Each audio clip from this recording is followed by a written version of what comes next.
You don't have to be a jerk to succeed. You can lead with empathy, but also you can be a passionate advocate for yourself or your clients or the projects. And the two things are not at odds with each other. Like, I don't believe in time. I think that it's a healthier way to live. I think especially as women, we spend so many things for women are defined by like time, especially with our biological clocks. And I think that mentally it's not a great space to live in. Maybe in Buddhism, and don't quote me, but I think that is sort of... I love this philosophical Fizaa. Every time you've been on the podcast, I never know which Fizaa is going to show up. I swear to God. He always wants Ratchet Fizaa to show up. Florida Fizaa. That's the next podcast. I like this. He's like, I ordered a comedian. You want me to jump on the couch and start twerking. That's what you want me to do. What's going on, guys? My name's Tarun Shetty. Welcome to the Convo Sutra. Man, this is going to be an amazing episode. So excited for this amazing panel. By the way, all of you were guests, throwing you all randomly together on this magical Friday. But first, before we start, let's do a quick intro for our audio listeners. My name is Adhrucia, and I'm a multi-hyphenate. I am a screenwriter, producer, working on my directorial debut, actor. I own a book publishing company called Storyteller Media, and I own a film and TV company called 𝐃𝐨𝐬𝐵𝐷𝐷𝐷𝐷𝐷 Entertainment. Storyteller is the 16th imprint of Macmillan, and we are a book to film pipeline. We also do all of Forbes Entertainment's fictional content. That's so cool. So cool. Oh my goodness. Yes. I've been busy since the pandemic. Yeah, I I feel like a love loser that. listening to you.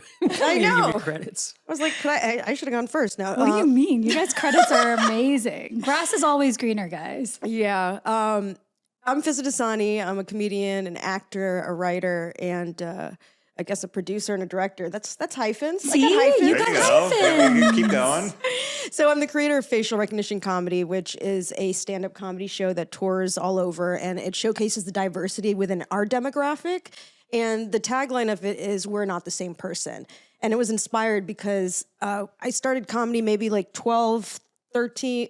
I'm aging myself. I started comedy a while ago. Age yourself. Yesterday. Why not? Yeah, and there wasn't a lot of representation, so everyone would get the handful of us, the female South Asian, female identifying South Asian comedians confused with each other. So I made a facial recognition guide. It became a meme. It was like, before you talk Amazing. to any of us, refer to this guide. That's awesome. It was so cool. Because we'd have full conversations. You'd connect with the person, and then they would say, oh, it was great seeing you, Zara. And it's like, I'm not Zara. I love Zara, but I'm Fizaa, you know?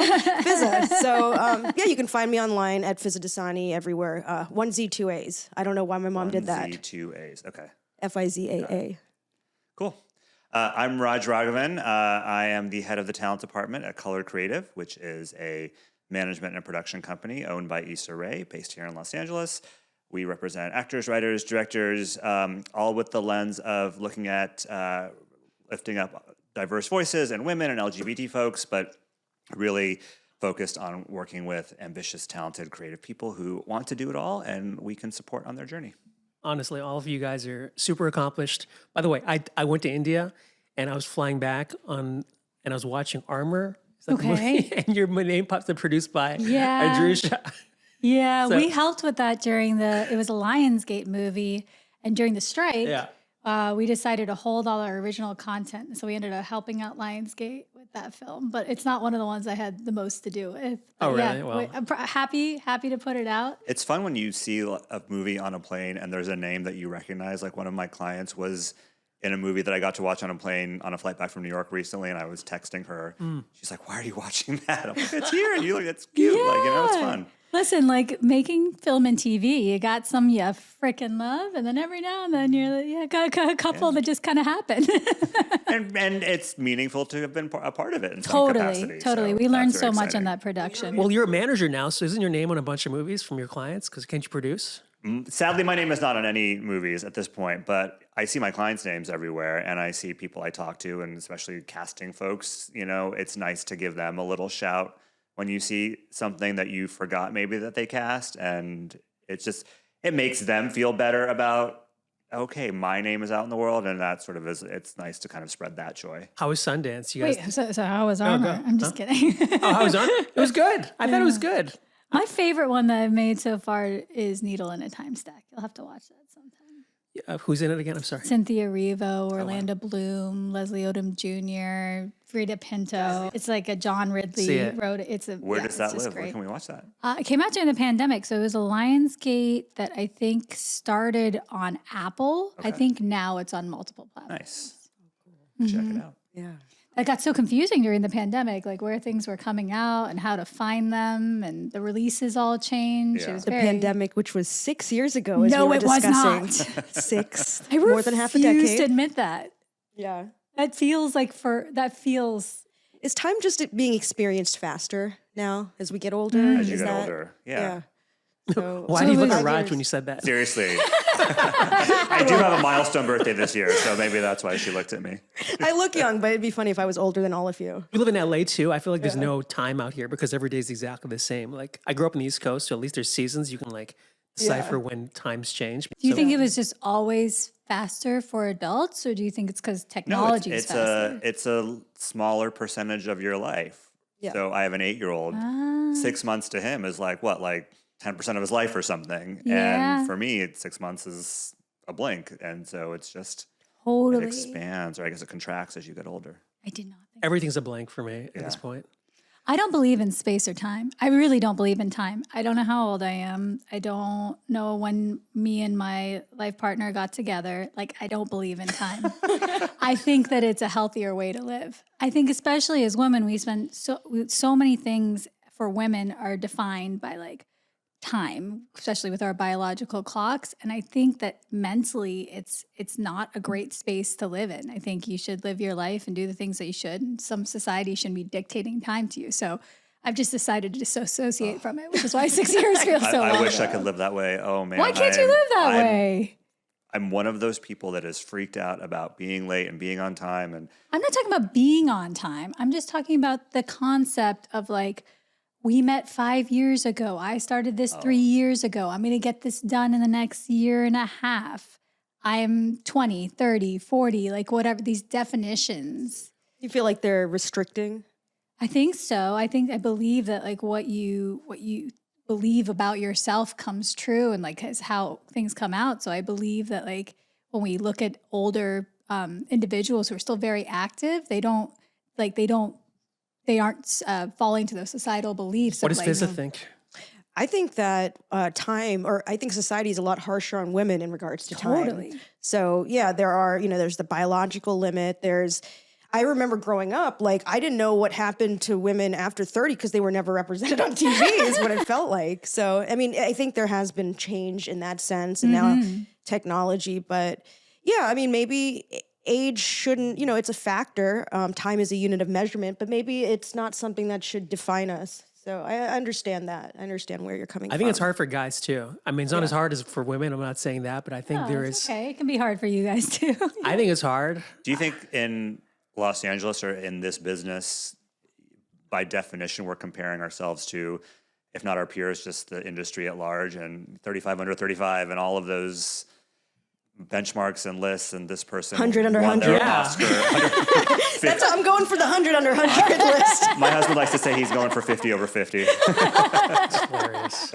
No, but not just Hollywood. I think in life in general, I think there are benchmarks. Not just the variety list. It's like you're just looking, around society. I feel like it's human nature. For me, I've always had that comparison. Maybe it's the driving force of being Indian, where you've got to be comparing. But did you ever feel that growing up? I know you're accomplished, but do you ever feel like you had to outcompete? Oh, yeah. Yeah. I mean, it's that standard Indian kid thing of you got a 98 on the test, and what were the two that you got wrong? That sort of... The focus is not on what you did right, it's on what you did wrong. And what other people are doing, and why aren't you doing that? And it's not even in necessarily a harsh way. It's just, it's coming from I just want all the information. And yet as the recipient of that, you feel sometimes a little taken aback. It's inherently shameful to be compared, I think, to other people and how you measure up. And I understand the spirit of competition, but then when it becomes, when it becomes your value, how you rank on these lists, I think that's where it becomes like psychically damaging. Yeah. I think it's good though, because sometimes I'll put like a fake competitor, and like he doesn't even know he's competing against me. Like there was a guy in like a podcast, and I was just competing to see if I can get more clips out than him. And he wasn't even aware that I was competing, but it put a goal for me to like I have to crush him. It sounds so sadistic. Did you crush him? Did you Yes. crush him? Yeah. He quit his podcast. No. So I need somebody else now to motivate you? Yeah, to motivate me. So, hey, sorry to interrupt. If you like this episode, please don't forget to like and subscribe. Thanks. I think that like friendly competition's great, but when you start getting anxiety and not doing things that you're passionate about because you are in a rat race, that's when it becomes dangerous. And so I think that like that's kind of the disassociation. Like anytime you find something is unhealthy, like, oh, I'm not married by 26 or whatever your number is, and you're starting to make decisions based upon that, that's where I find it to be unhealthy. You guys are all experienced in entertainment. I want to make sure I ask the right questions here. First of all, you went to Sundance. Yes. Like, how was that experience, by the way? Last Sundance. I had a great time. I was there for just like Friday to Sunday. It was so packed. It was crazy. There were more people there than I'd ever seen. Sure. And I've only been a few times, but it was over the top. Every party was oversubscribed. Every screening was oversubscribed. That was overwhelming. I think it was because it was the last one and people wanted a taste of Park City, at Sundance for the last time. So because of that, the energy was incredible. There were so many people there. Everyone was really in a good spirit, trying to have a good time. I'm really glad I went, and I saw some cool people, went to some nice events. It was just really cold and really crowded. I saw your Instagram story. You look freezing. It was freezing, yeah. Oh, you glad you went, though? So glad I went. Got to see a couple of movies, one of which I really enjoyed, one of which was fine. The hot movies were impossible to get into, but that's part of that. You make friends with people in line hoping to get in on the waiting list, and that's part of the fun. And I talked to so many people at the festival who hadn't seen any movies yet because they were more excited about just networking and hanging out and sort of soaking in the vibe of Park City one last time. And I was on the fence about going. And one of my coworkers was like, just go. You need to go. You're doing this panel. Have fun. It's going to be great. And it was great. Well, that's a great transition to our question. Ooh. Let's just start off with something. And please, this is just a jumping off point, even though we're like 20 minutes into this podcast already.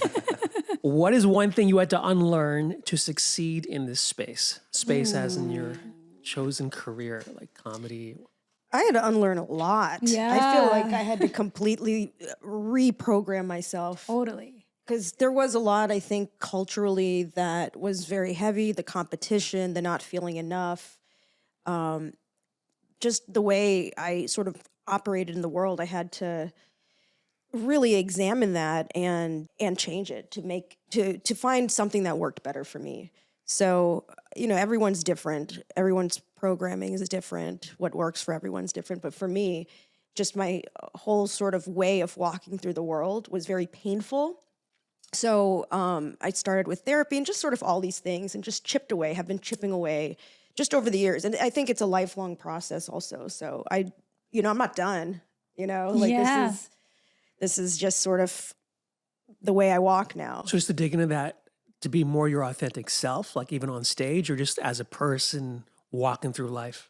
Both, ideally, just to peel back the layers, I guess, because there was a lot, I think, as a young person, instead of sort of going inside, I built external armor and then probably started identifying with that external armor instead of just sort of accepting, who I was. I think that's sort of what even brought me into entertainment was wanting the validation, whereas I'm not even driven by that right now. I mean, it's nice.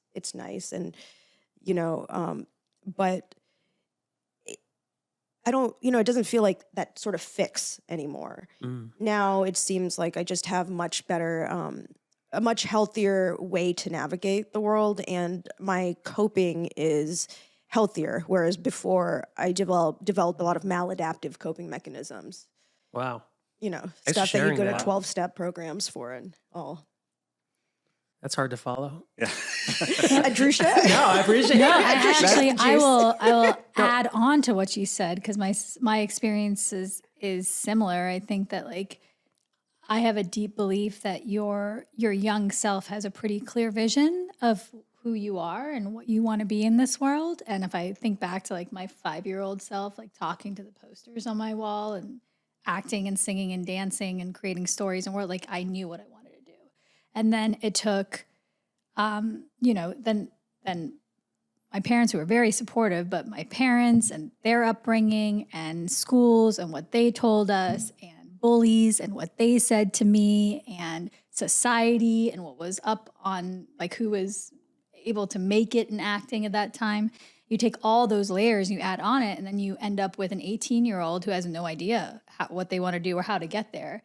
And then as Fizaa shared, like, it's unlearning the fear, it's unlearning the societal expectations, it's unlearning it's redefining your own parameters of success versus the success that your community and the people around you have told you is success. It's redefining your beauty standards, it's redefining your self-esteem standards, and like all that for me took years. Like at first has to be the realization that like I didn't create these things. All these things were put upon me. Yeah. Like I'm still unlearning things that just are in the recesses of my brain where I'm like, oh wow, I feel like I can't do that because I was never shown a way to do that, but it exists. And I find that also I talk a lot about like sound loops. I find that like your community, your parents, your friends, even now as adults, we have these sound loops we get stuck in. Maybe your TikTok algorithm, whatever the sound loop Clubhouse. is. Clubhouse. And until you get outside of that sound loop, you don't realize what else is present. I'd only ever lived in like kind of South Asians and what they wanted out of investments. And so I was making my life a lot more complicated. Take that, multiply it through every single thing in my life. I have an example of that, right? So I think sound loops are the other thing to like unlearn and to extract myself from. That was really important in my growth. I mean, did it affect your work as well? The same with your performance? Totally. I Like mean, the projects you picked? I think sound loops are why half the people are single in your life, right? Like a sound loop can also be like your social group. And if like you're always with single people and they're saying how horrible men or women are and they're talking about their disaster stories, like you may never find someone because that's your belief now. But That's also your that, sound that loop. group is your comfort zone. Yeah. And why break out of it if you're in this loop, right? Totally. But I think part of the journey is learning what is working for you and what's not. Because a lot of things that I did to sort of help me just exist, I think I had to look at it and say, oh, this is more hurtful than helpful. Totally. So yeah, I think there's a lot of ways that we were taught or modeled. Totally. Behavior was modeled for us as a kid that, that was what we knew. And With the best of intentions. yeah, of course. And I think I went through the period of time where I was angry with my parents, but I've come to a place where it's like they're doing the best they can, of course. And they probably, I think we should look at progress from a generational perspective. 100%. Because Are we the same person? What's going on? I know, right? I was guys going to are say one of the long-lost things sisters. that I've had to unlearn is this. I have a natural reticence, a natural like wait till there's something to say, finish the assignment, have all the information, and then say the thing. And having worked in agencies for a long time in these sort of very hyper-competitive environments, it's not enough just to sort of do the work and anticipate that everyone will appreciate that you've done the work. You have to speak up. You have to let your thoughts be finished. And you have to not interrupt necessarily, but not let yourself be interrupted. And there's a tendency I have that if I'm speaking and someone speaks louder, I will be quiet. And you really have to be able to push back. And that's a hard thing to do if that's not in your nature. Absolutely. self-advocacy is so important in these kind of environments. I mean, have you seen that movie Swimming with Sharks? Of course, Yes. yeah. Yeah. God. Yeah. I worked when I first came to LA, I worked on the management side with a lot of former agents, and culture shock. Yeah. Culture shock. Like I came from the South, and everyone would you make eye contact with someone on the street, like you smile at them. That's Right. just what you do. Here, it's like offensive. Like don't look into my window of my soul, man. Like this is personal. So No. so I think dealing with sort of the sharks, so to speak, and that environment was like you really have to be your own advocate. So the fact that you went through that and did that, you got Absolutely. I was also in that world, but I also feel like being reticent also has power to it. Like you don't have to always dominate a room. Totally. I You know what I'm fully saying? agree. Like sometimes when people bark too loud, I'm always like, this is like a power thing you're doing right now, just so your dumb assistant can, be scared of you. It's sometimes people, Who is that? I think he was my boss at one point. dude, there's like 100. We all know him. Quick story. Saw Jeffrey Katzenberg speak at UTA. He came and I got to meet him and he was so like chill and like this quiet and like really self-effacing. And I was like, oh my God, this guy is like legit because everybody respected him, but he didn't have this power thing and he could have been a total dick. I think that's real power. I think the barking and being loud, I think that is sort of a sign of insecurity. So, that's I think different. If you're, when you protest too much, you push back too much. And of course, every situation's different and you got to read the room, like in an environment where you have to advocate for yourself. Yeah, but if you can, I think attraction's better than promotion in a general sense where, if people want to listen, if you could bring people in with whatever authenticity, whatever, I think that's so powerful. That's your quote for the podcast. I love that. I'm going to borrow that. Attraction is better than promotion. I didn't make that up. That's actually... Take it, own it. I think that's a common sort of principle in a lot of the 12-step programs of, it's, you're not out here trying to preach to people, which I think people, you want people, you don't want to tell people how to live. People need... Totally.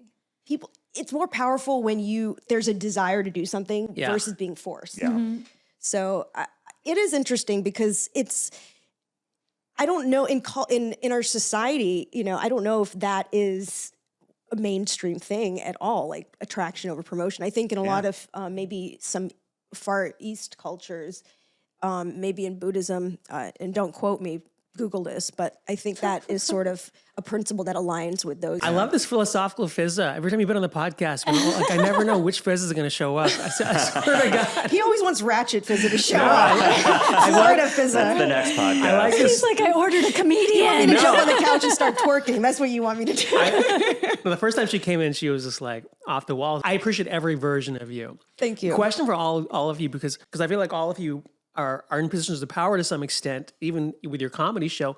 Do you feel the need to be liked by people, or do you just operate in self-interest? Oh yeah, I'm a definite people pleaser. I want people to like me, and recently I've had a couple of situations where I've had to either break bad news or tell people we're not going with you or whatever it is, and I sweat it for hours before, and then you deliver the news and it's fine. Still? Wow. Yeah, and what are they going to think? They're not going to like me. But it's the job, it's the thing, and you have to make these decisions. And certainly you hope to be in a position where you can tell people no, and that responsibility. And, you just have to do it in a way that is compassionate and straightforward and not beat around the bush and not, I think another thing I've had to unlearn is telling a story to the person about, well, we did this because this, that, and the other thing, and we really wanted to, but we couldn't. And nobody cares, right? They just want to have the information and they can move on with their lives, and so can you. So it's super So you feel important. like a backstory of like trying to justify to them why this didn't work out? Backstory why it didn't work out, or make some nonsense excuse like, oh, I really wanted to, but so-and-so said no. It's not relevant.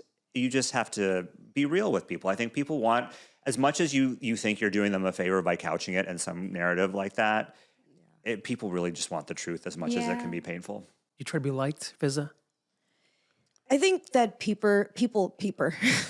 people-pleasing tendency is something that I'm very familiar with and I'm working with also. And I don't know if it has something to do with wanting to please the parents who expect, high achieving goals. But I think less so than now. Something that resonated with me is it doesn't matter what anyone else thinks of you, it just matters what you think of you. So I'm trying to break the pattern of people pleasing and, even just being a woman and feeling like you have to smile, otherwise people will think that you're nasty or not a nice person. Like I don't want to do that anymore. I think, when you are working in the industry, you have to be professional, so, there's an aspect of sort of like reading the room, but I don't want that to be the driving force of my life. Yeah. Totally. What other people Well think. said. Adhrucia, tell us about the time you crushed your competition. I try to build on what both of them shared, I try to lead with kindness, and I try to lead with empathy and heart. And I think that that's a big part of being a great storyteller or a great conduit for story. And I think that during my time as an executive in our industry, I felt some of that leaving me. And I found myself getting much more hard and like rigid in the way I interacted with people.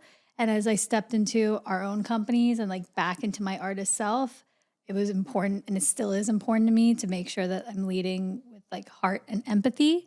But that's what I think both of you were talking about more so, that part of people liking you. But in terms of like caring what the world kind of like thinks about me, I think that the more fulfilled I've become with myself as a human being, the more whole I've become, the less that noise has kind of disappeared. I think even like 4 years ago or 5 years ago, because I don't know what time it is, one of those years ago, I would have like felt disincluded or had FOMO or felt like I needed to be in a room or felt bad if someone didn't give me a meeting or give me the time of day or invite me on a podcast or whatever it is. And as I became more fulfilled in my life and went through that growth, that all kind of fell away. So I love that focus on empathy, heart, and kindness in general. I think that's it's so interesting because a lot of what's going on, I think, nationally, globally, it's like there's a rejection of basic kindergarten values of just sort of, these are the most fundamental things, I think. This is, and to see that sort of rejected is interesting. And that is also that was also my experience when working with a lot of the agents as well, that cutthroatness where there's no really room for, I mean, you know what?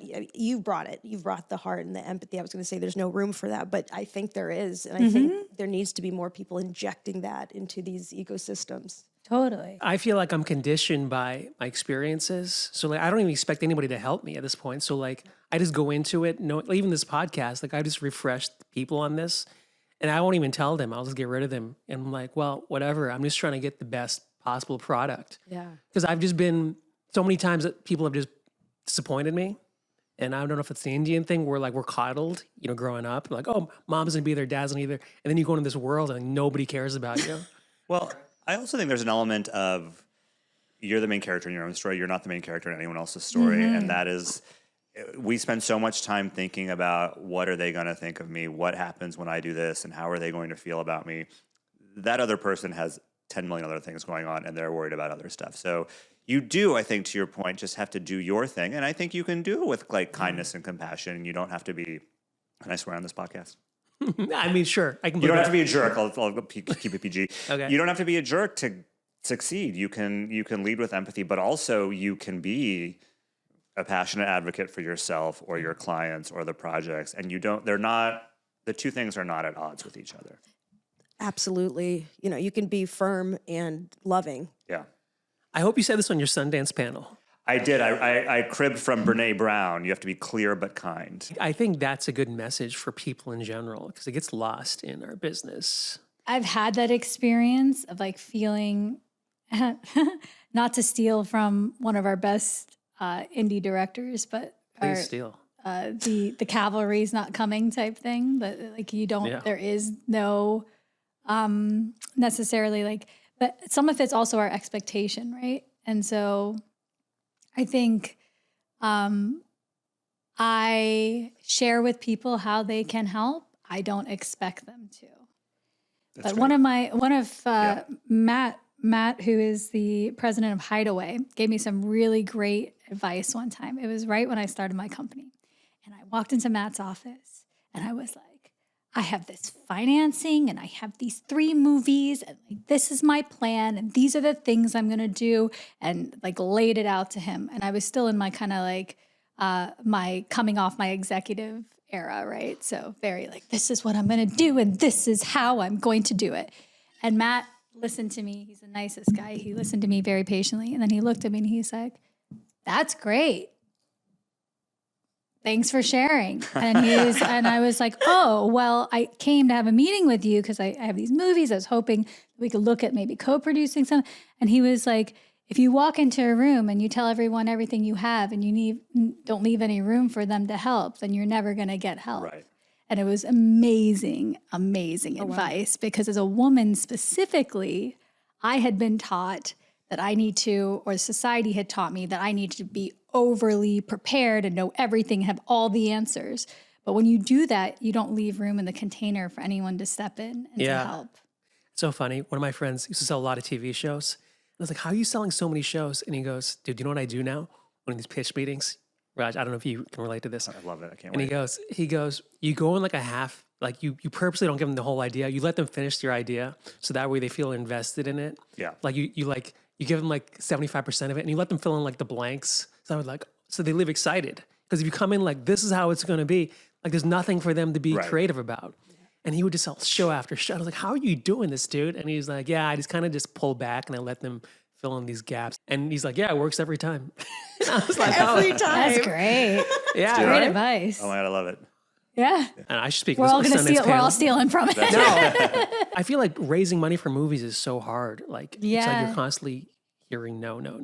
I'm sure Raj. Totally. same I thing. mean, We're about to start trying to dial yeah? for dollars on a movie that we have, and we have a list, and we feel cautiously optimistic, but you just never know. most of our film and TV shows now are getting set up at the studios or streamers, so we do a lot less independent. But I was for a long period of my career in raising independent financing, and I think the most difficult thing is that all investors are different, so you have to kind of understand their mindset and what success is to them.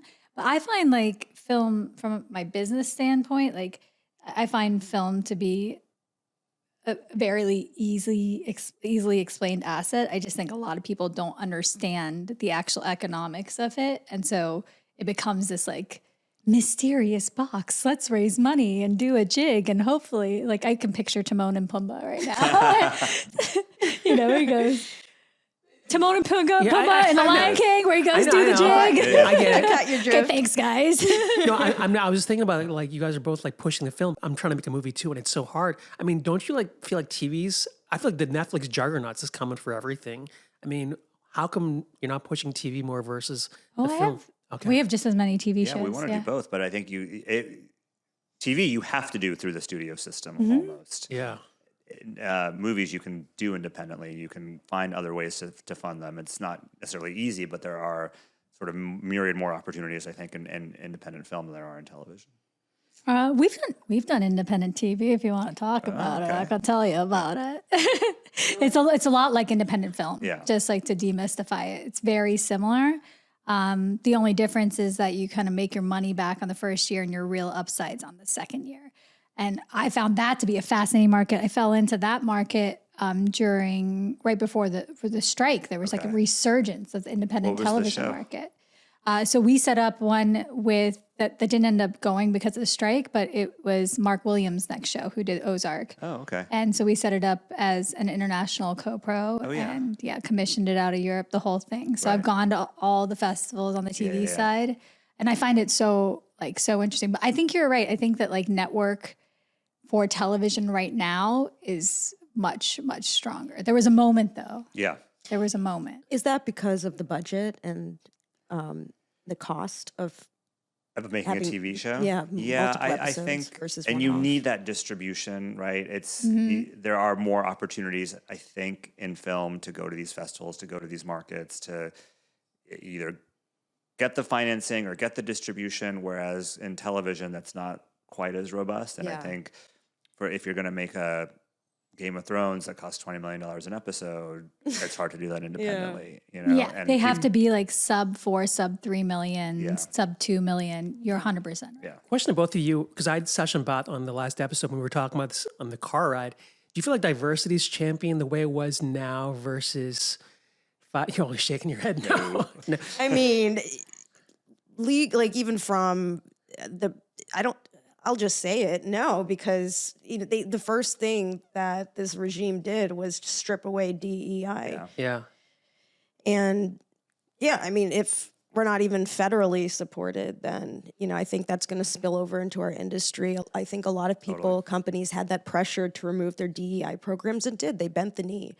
So, for a while, I think things did feel like they are, we're seeing more of our faces on television and just everywhere. But,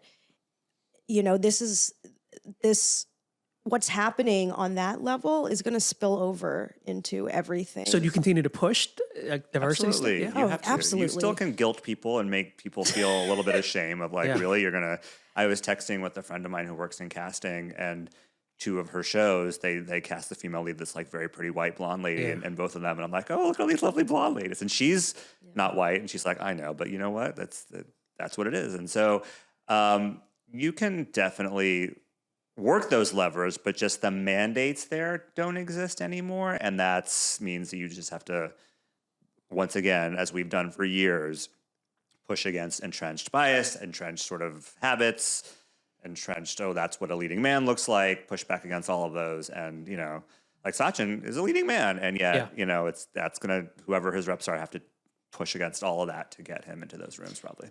More if that falls on us as, outside of these corporations. What about you, Adhrucia?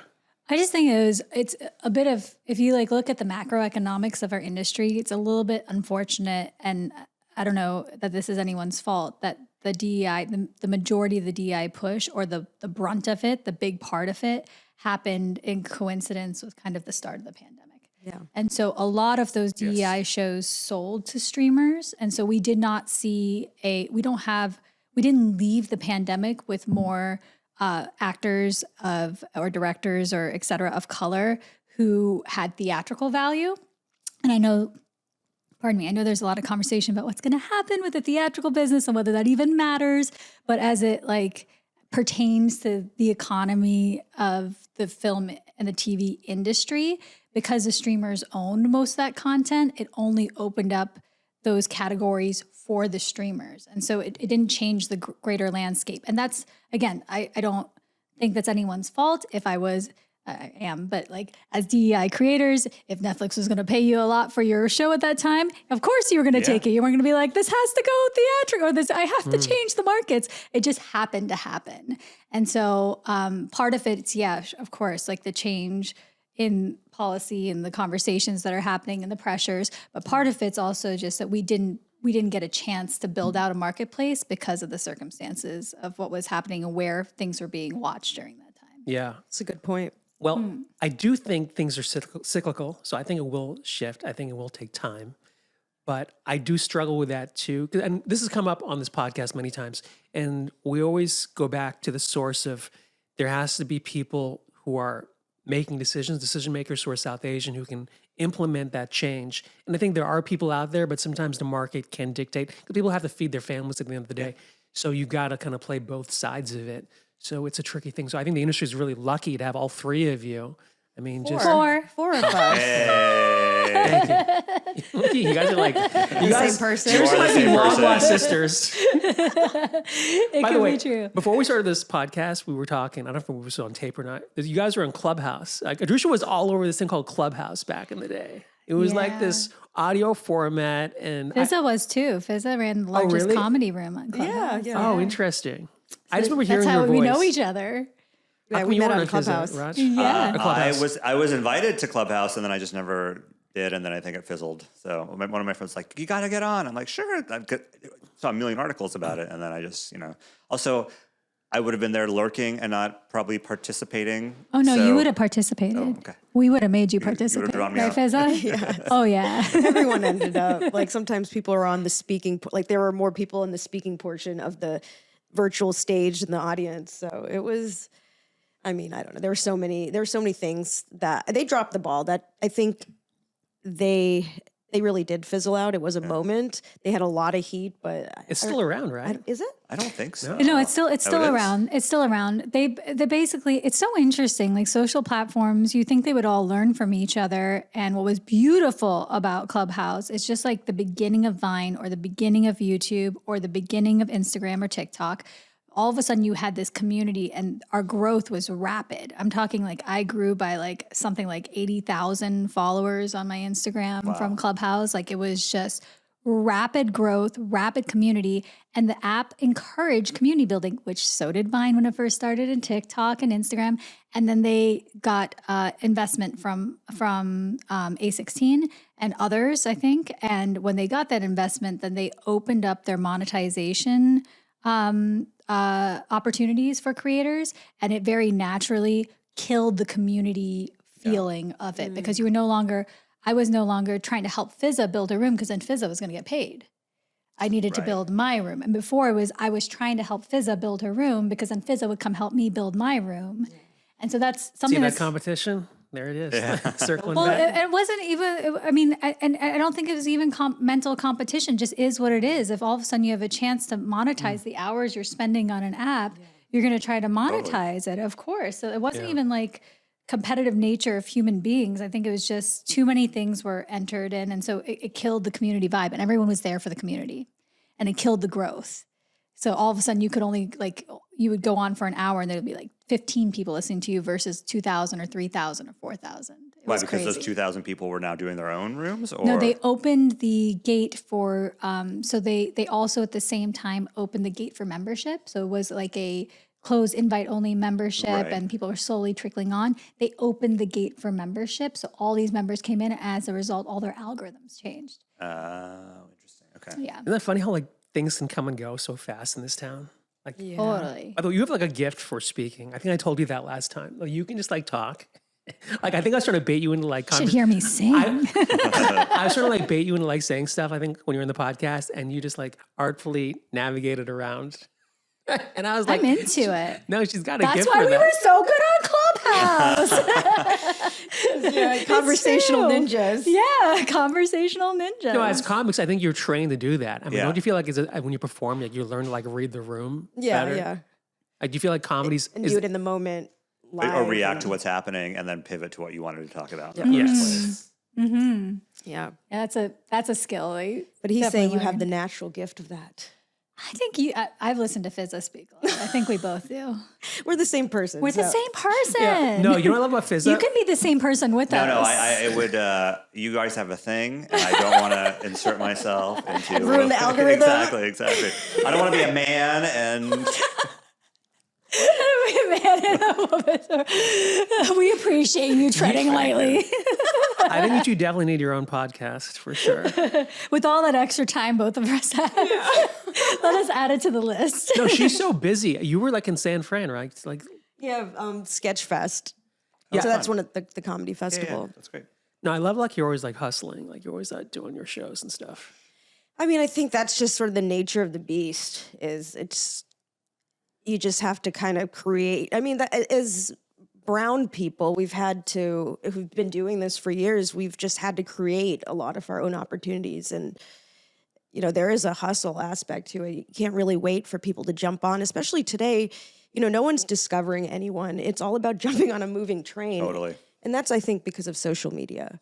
Well, you don't think people are discovering people? Yeah, I wanted to be discovered, occasionally. Fizaa. Very occasionally. Some people are very lucky, I think, and they're probably younger. I mean, if you're plucked off. Isn't that the whole thing? Like TikTok and Instagram, people are coming up out of nowhere without reps. So I think that's what happens is they get that following online, and then that's when the reps come in and say, okay, I want this person. But the thing is that person's already doing so much. There's a momentum there. Yeah. So they're not bringing momentum to the table. They might be bringing new opportunities, but they're jumping on the moving train. You're not discovering that young comic at the club or at UCB. They've done the thing on TikTok that got 2 million views, and then you're finding them. It's the discovery. You're still discovering it, but it's not a discovery as much. Or in the acting business, you used to be able to graduate from NYU, book a CW pilot, and then you're on TV for the next 6 years, and that doesn't exist anymore. Like those opportunities to explode out of nowhere are feeling fewer and farther between. I mean, I think the Heated Rivalry guys are an example of people who seem to have come out of nowhere, but like that sense of discovery doesn't feel like it's as organic anymore. Is that how you feel? I'd be so interested to hear from where you sit specifically, because I know that I've had conversations with some of like our agents, and obviously brands and brand money and creator money became such a big deal. And so a lot of the agencies have moved over to like working with creators within even their own funnel of like being a creator. But then when I look at the top TV shows, I still see the Summer I Turned Pretty kids were all out of college or fresh discoveries. The industry kids were all fresh discoveries or right out of school. Your Heated Rivalry kids.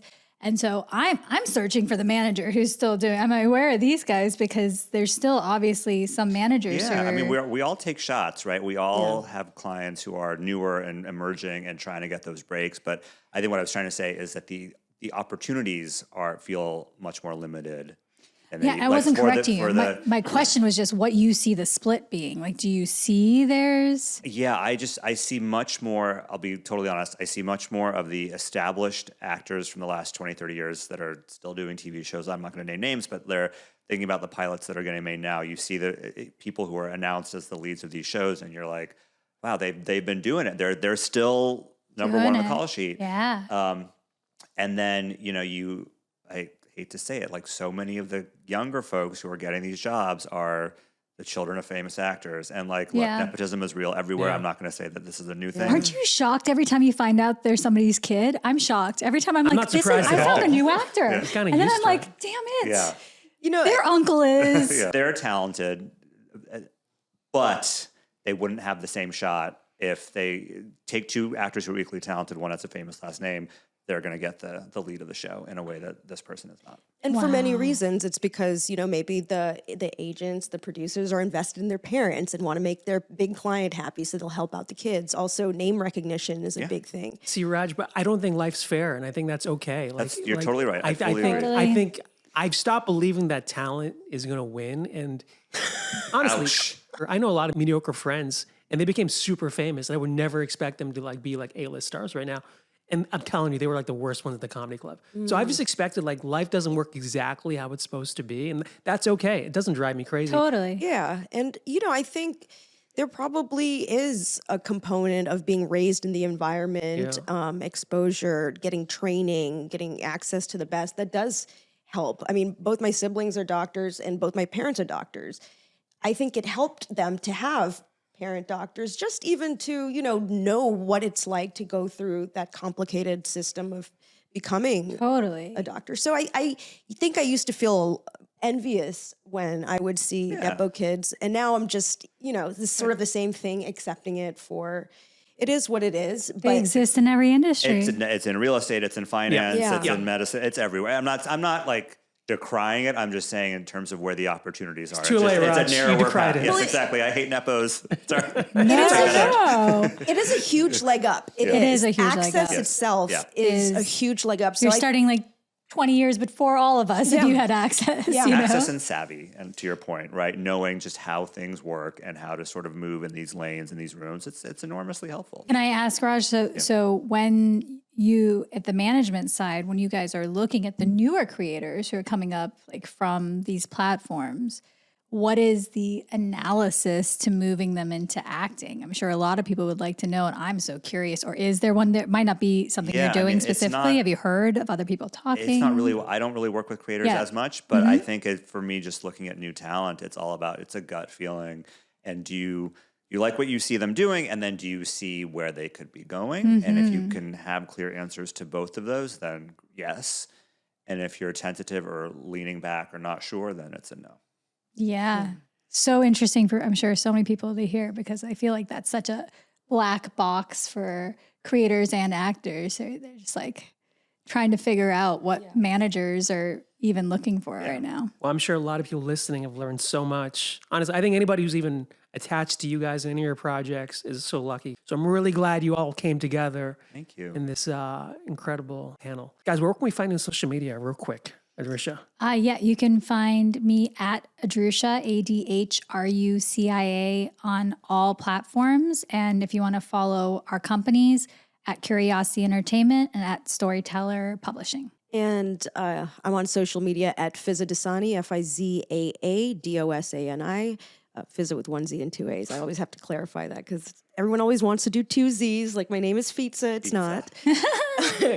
And then facial recognition comedy at Facial Recognition Comedy in all platforms if you guys are interested in that. And we usually have a monthly show at the Comedy Store, and we go on tour sometimes, and we want to bring our monthly New York show back. So just keep an eye out for that. You can find me at RajVR, RAJVR42 at Instagram, and our company is Color Creative at Color Creative on Instagram as well.